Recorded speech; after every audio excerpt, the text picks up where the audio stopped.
Hello beautiful soul! Welcome back to my channel. This is Mei Chong Ame from Japan. Kabayan Gemini, this reading is for you. Tingnan natin ang iyong November 16 to 22. Maraming salamat muna sa mga subscriber, new subscriber, cross-watcher, at sa mga bagong pasok dyan. Welcome na welcome kayo sa bahay ni Ate Aimee. Salamat din sa nakataba ng puso ninyong mga comments. At sa mga nagpa-personal reading, marami pong salamat. Kung gusto niyo na energy niyo lang talaga, ang gusto niyo makuha natin, all the details is in description below. Paka-check na lang. General reading tayo, Gemini, kunin mo lang sa'yo at itapon ang hindi naman sa'yo. Maring vice versa, energy mo, energy ng person mo, energy ng malapit sa puso mo, nangyayari, or mangyayari pa lang. Use your own intuition, lawakan yung isipan nyo, tingnan natin energy mo. Ano man ang gender mo, ano man ang edad mo. Wala sa baraha ang kapalaran, nasa inyo pa rin sa bandang huli. Tingnan natin ang iyong energy ni Gemini. Huwag niyo ipilit kung hindi niyo to energy, ha?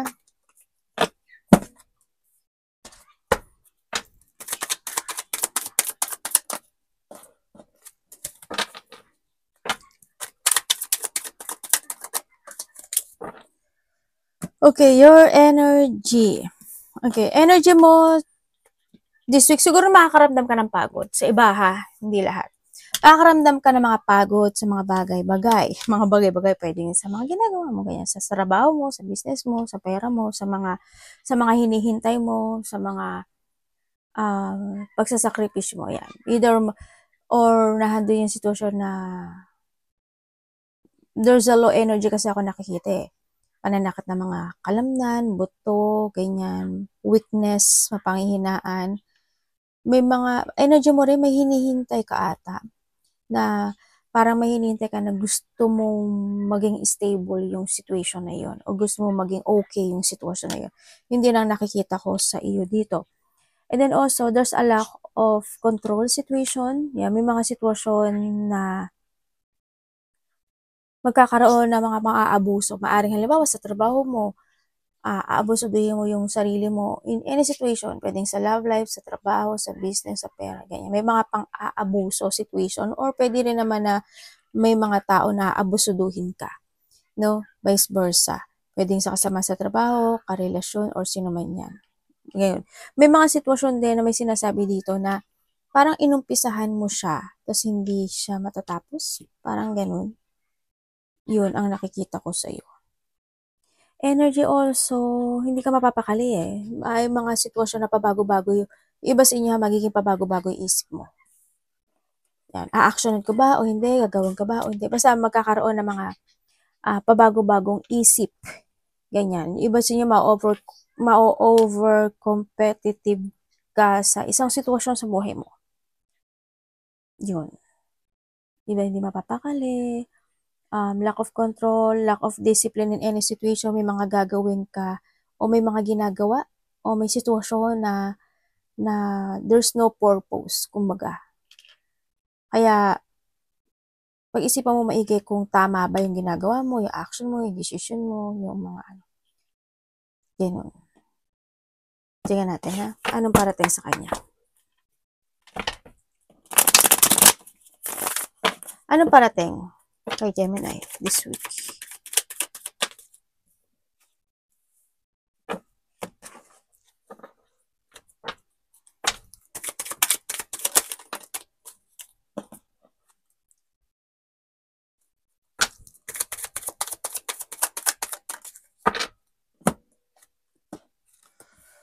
Oh, yun.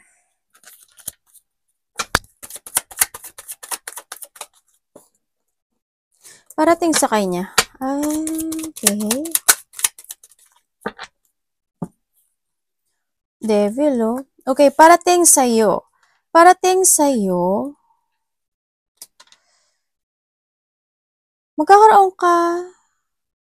Kasi kung titingnan ko dito, matagal ka nang nakakaroon ng pag-isolate sa sarili mo. Siguruhan din yung point na matagal ka nang may dinaramdam na problema or may mga struggle, problems, stress, or there's a burden na matagal na. Maari yun yung iniisip mo na hanggang ngayon is you still stuck dun sa sitwasyon na yun, ano? Pwedeng sa love life, pwedeng sa trabaho, pwedeng sa pera, pwedeng sa mga kahilingan mo sa buhay mo, kung ano pa yung sitwasyon mo, no? Kasi you feel trapped and you feel stuck dito sa sitwasyon na ito. Also, parating sa'yo is may tao na ko-connect sa'yo. Kilala mo na siya, matagal mo na siyang kilala sa nakikita ko dito, or there's a connection with someone na magkakaroon ka ng disappointment sa kanya. Sa iba naman sa inyo is may tao na hihingi ng tulong sa'yo, or ikaw mismo is magbibigay ka ng tulong do sa tao na yon na may pinagdadaanan na lungkot, trap, or may struggle, stress, burden situation. Pwedeng ganon. Ako nakita, may pagtulungan or pagtulong. Ikaw ang tutulong or siya ang tutulong sa'yo. Maaaring may mga tutulungan ka may tao or mga tao, ganyan. Maaaring ganon. Or vice versa. Yan. And then also, sa nakikita ko rin dito is may mga responsibilidad akong nakikita sa'yo na nakaaklang sa'yo, or may responsibility ka na dapat actionan, pwedeng ganon sa iba, na medyo nahihirapan ka ata. Yun, medyo stuck or stagnant kasi yun yung sitwasyon na yun. Yun. May mga sitwasyon na makapag-iisip ka. Sa iba sa inyo, merong, parang may gift ako nakikita. Either makakaisip ka ng gift or magbibigay ka ng gift or tulong. Kasi ang nakikita ko rin dito, there's a charity. Ako na nakikita sa'yo. Yan. Pwedeng halimbawa, yung anak mo, humihingi siya ng tulong, o tutulungan mo siya, o kapatid mo, magulang mo, kung sino man yan, or someone, no? Kung sino man yung may mga ganun akong nakikita dito. There's a toxic situation din ako na nakikita sa part mo. Maaring nahandoon yung point na may mga tao or may tao na nag-iisip sa'yo ng hindi maganda. Yun na nakikita ko dito. Yun.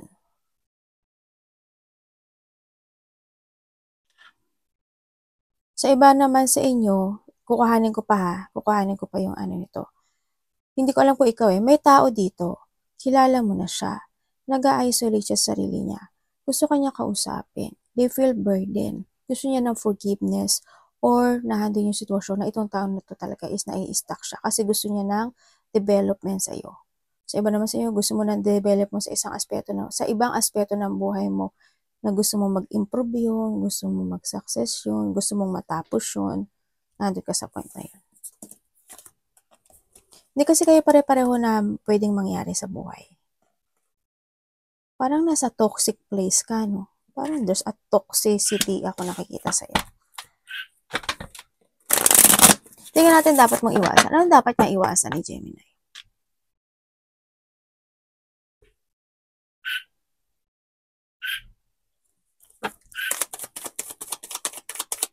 Uy, sabi dito ha, bibigyan pa kita ha.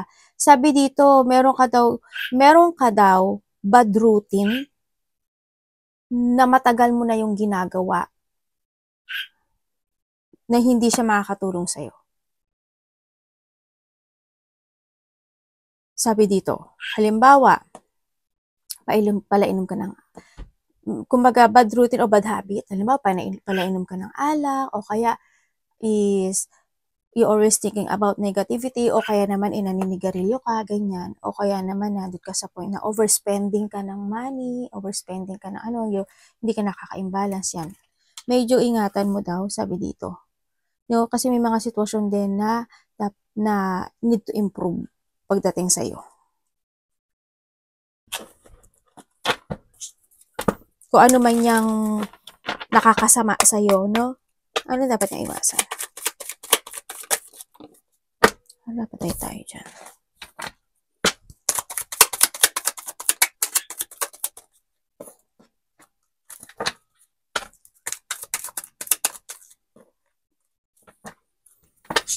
Okay, dapat mong iwasan. dapat mong iwasan, syempre dapat iwasan mo yung mga disagreement, mga conflict, malaki man o maliit yan. Iwasan mo din yung mamanipulate ka ng sitwasyon o magmanipulate or yung mga taong manipulative. Iwasan mo yung pang-abuso or abusuduhin yung sarili mo or mang-abuso or yung mga taong abusado. No, yan mga vice versa tayo. Iwasan mo yung masyadong mataas yung ego. Yan. Or yung mga taong matataas ang ego. Iwasan mo rin yung mga pagtatalo, alitan, salungatan, o yung mga taong galit, ganyan, iwasan mo yun, ma-imbalance ka, ma-loss of balance ka, iwasan mo yung makapagsalita ka ng hindi maganda kung kanino man, o yung mga taong nagiging rude sa'yo, or being a rude, or mga taong rude sa'yo, gano'n na, vice versahin natin. Iwasan mo yung mapanghinaan ka ng loob, iwasan mo hindi ka makapagdesisyon to level up yourself, or handa yung sitwasyon na gumawa ng isang bagay o isang sitwasyon o magdesisyon ng isang sitwasyon na walang katuturan. Iwasan mo yon. Iwasan mo rin, syempre yung mangako na hindi mo naman kayang tuparin, o yung mga taong mahilig mangako na hindi naman marunong tumupad sa pangako. Yan. Also, is not to give an effort and hard work sa mga bagay-bagay to improve, to develop, to master, mga ganyan. Being dishonest, iwasan mo, o yung mga taong dishonest, being a cold, o yung mga taong cold, being a bitter, o yung mga taong bitter, o yung mga, o mang-ape ng tao, o yung mga taong mapang-ape, yun, umiwas ka na lang, ha? Vice versahin natin yan. Yun na nakikita ko dito. Tingnan natin love. Love is sa lahat ha. Kapatid, anak, magulang, karelasyon, kaibigan, pamilya. Kamusta love ni Gemini this week?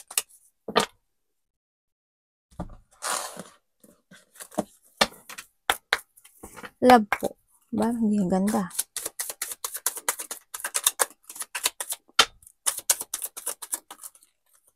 Okay.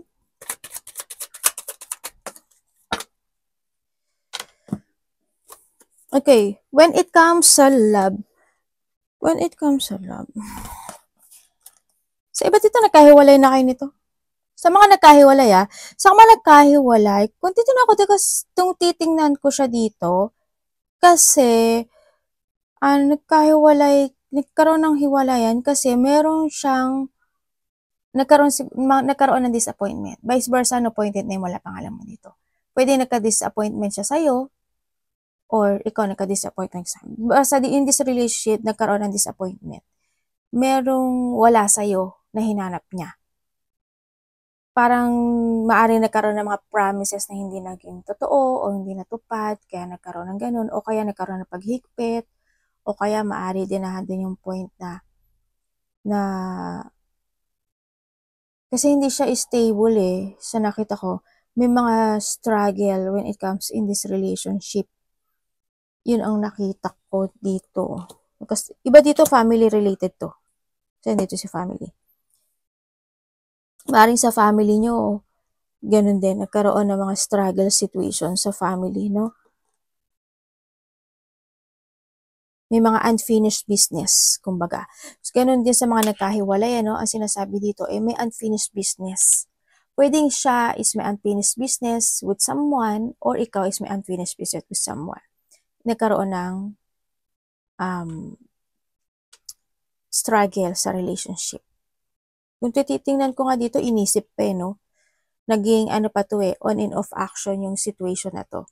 Kumbaga, need ko na ba talaga? Kailangan pa ba? Kailangan ko pa bang depensahan yung sarili ko? Kailangan ko pa bang ganito? Ganyan.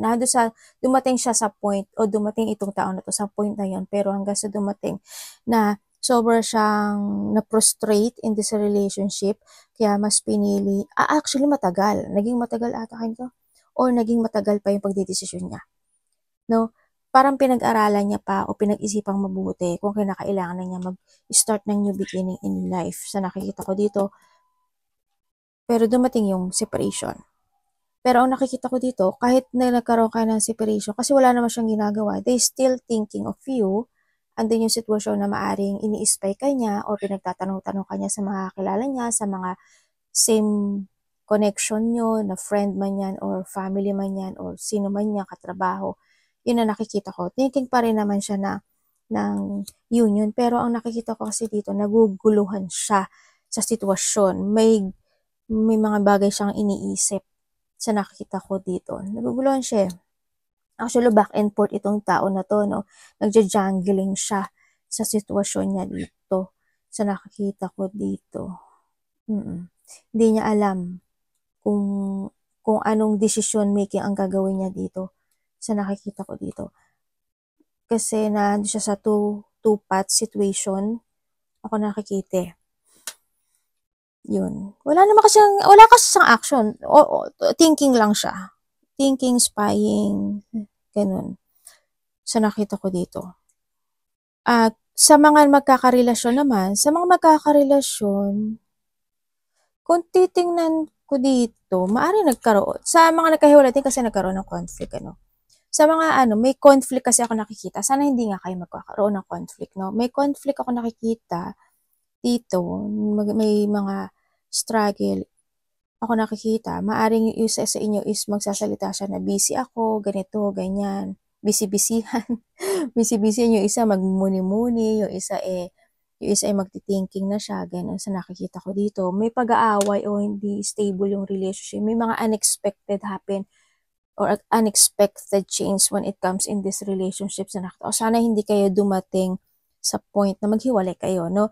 Kung kinakailangan i-save, kung kailangan improve. Kasi nagkakaroon kasi ng disappointment sa sitwasyon. Maaring LDR kayo, ganyan. May mga hindi kasi pagkakaintindihan ako nakikita dito. Yun na nakikita ko dito. Magkakaroon talaga ng conflict or hindi pagkakaunawaan. Or maaring hindi mo siya maunawaan or hindi kanya maunawaan. Basta wag lang kayong dadating sa hiwalayan na kumapit ang isa sa inyo kung talagang gusto niyo ng relationship na ito kasi ewan ko, parang kayo ano ba to? May mga frustration kasi. Magkaiba kasi kayo ng alam mo magkaiba kayo ng mundo.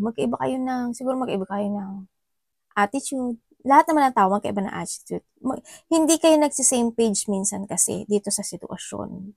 Kaya, darating yung time na magkakaroon ng burden and conflict at may mga promises na hindi matutupad. Or hindi yung point na ayaw mangako nung isa when it comes in this relationship, ganun. Ayaw niya mangako. Pwedeng ganun, ayaw niya mangako. Pero hindi to stable yung relationship niyo. Kasi may mga conflict and struggle situation na magaganap sa inyo.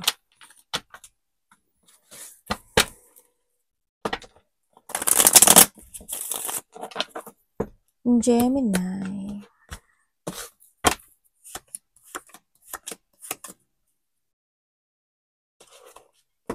Ay, ano ba yun, ate?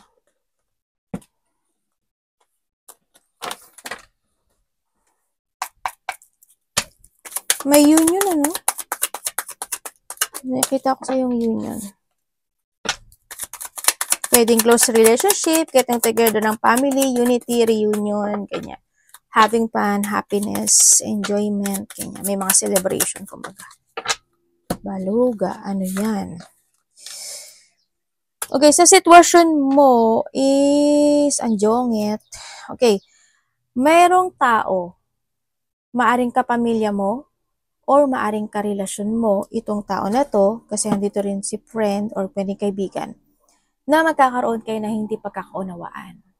Magkakaroon kayo ng hindi pagkakasunduan. Magkakaroon kayo ng pagtatalo. No, may mga sitwasyon na, yes, there's a sadness. Pagtatalo rin, tulad ng sabi ko kanina. May mga sama ng loob o yamot o pagkayamot, ganyan. May mga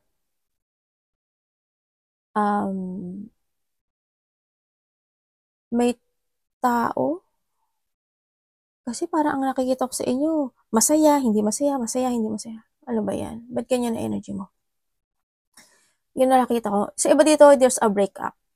Sa iba sa inyo, it's more on, may tao kasi na hindi magiging equal pagdating sa'yo, or ikaw ito ha, yan. May mga hindi pagkakaisa, or may tao, or ikaw, ito, may distrust situation kasi ako nakikita sa'yo. May tao din na manggagamit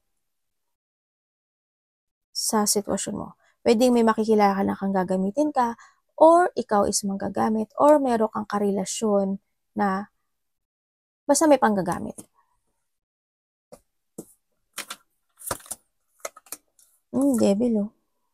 Diba? Hindi ako nagkamali. May malalaman ka raw katotohanan. May isang sikretong malalaman. Or may tao na nananahimik na biglang magsasalita. Pwedeng ganun. Vice versa.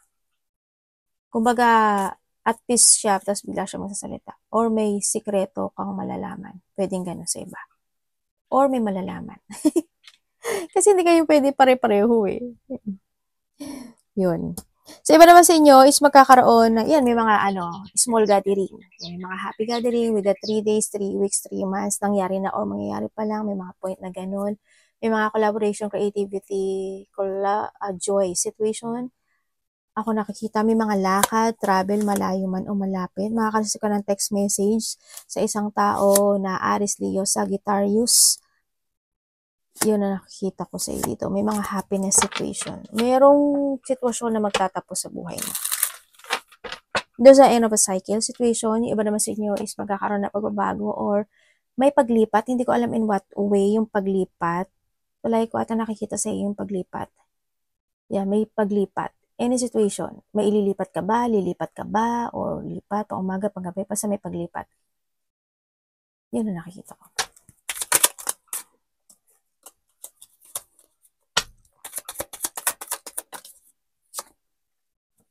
Ano yun, universe?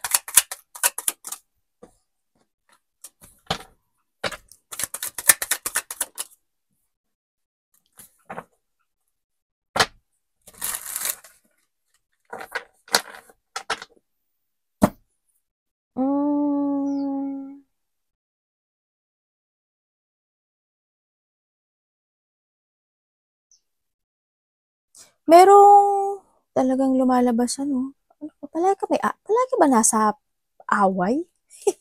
Kasi parang may gulo. Palagi may gulo sa buhay mo. Ano ba yan?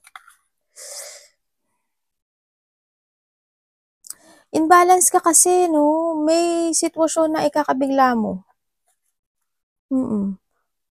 May sitwasyon na ikabibigla mo. May tao rin ako na nakikita hindi siya nagiging totoo sa'yo. Or maybe ikaw ito.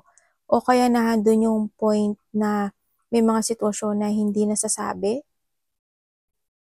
Or hindi sinasabi. Parang gano'n. Kasi may tao lying, dishonest, may sneaky person, ako na nakikita sa'yo, maaring ikaw sneaky ka, or someone is sneaky. Yan, may pagbe-betray kasi rin ako nakikita dito. Merong isang sitwasyon na ikabibigla mo. May problema. Sa iba sa inyo, maaring tapos na yon. Sa iba naman sa inyo is yung manifesting na sana is maayos yon. Nandun ka sa point na yun.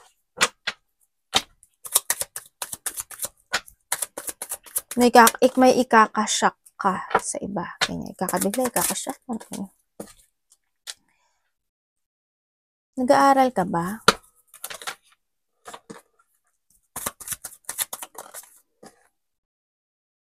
Hinahanap mo. May hinahanap ka raw. Uy, 8-8 pala to. 8-8. Parang may lumabas na rin 8 kanina, no?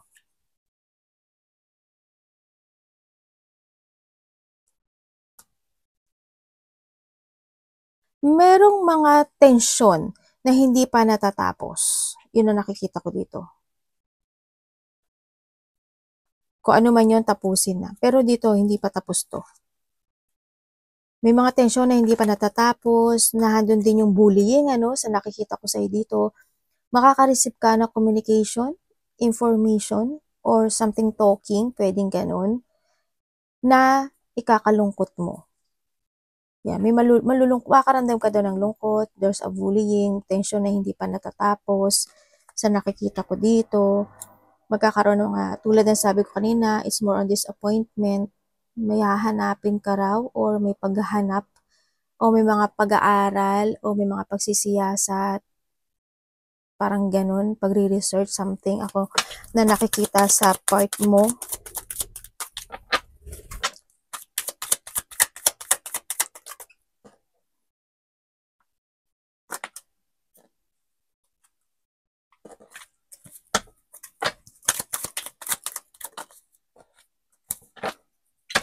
Ano po yun? Bakit po? Okay. Thank you.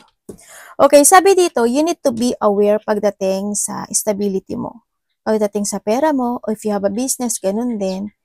And sinasabi rin dito, you need to be aware sa mga tatahakin mong goal this time, no? Sa nakikita ko dito, sa mga tao na, kasi may conflict, no? Yan, maging aware ka sa mga tao na sa paligid mo, sa mga salita mo, ang sabi dito, sa nakikita ko dito, may disagreement, conflict, mataas ang ego, may mga matatapakan ang personalities, pwedeng ikaw or someone, ang nakikita ko dito.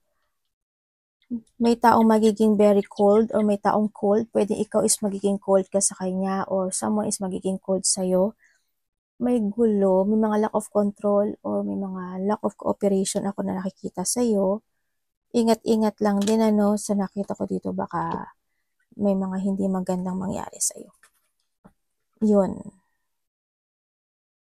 Merong susuporte. Hindi ko, ikaw ang susuporta or someone is makakareceive ka ng support pagdating sa pera.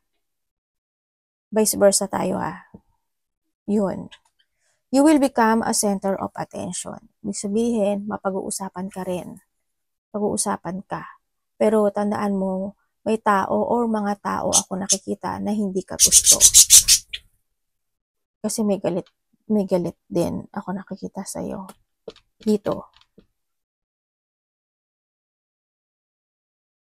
May aggression may mga tension actually, tulad ng sabi ko kanina.